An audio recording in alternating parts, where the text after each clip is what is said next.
ஒரு பெரிய பழத்தை வாங்கி இந்த மாதிரி கட் பண்ணி அக்கம் பக்கத்தில் கொடுத்து நம்மளும் ஒரு 2 நாளைக்கு வச்சு சாப்பிடும்போது அவ்வளோ சந்தோஷமாக இருக்கும். அவ்வளோ டேஸ்ட்டு செம்மையாக இருந்தது. என் பசங்க 2 நாளாக வச்சு சலிக்காமல் சாப்பிட்றாங்க அந்த பலாப்பழத்தை.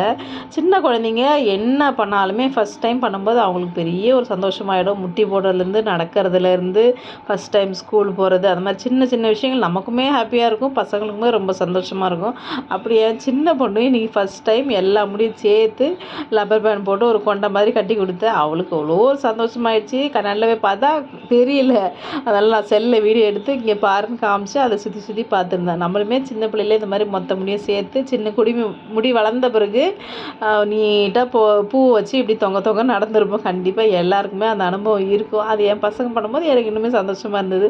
இன்றைக்கி பெரியவளுக்கு ஸ்கூலு, சின்னவளுக்கு லீவு. அதனால் அவள் அலப்புற தாங்க முடியல. கொண்டை கட்டுறது, மருதாணி வைக்கிறது, ஜூஸை போட்டு அதை போடு இதை போட்டு ஒரே அலப்புற பண்ணிகிட்டு இருந்தா.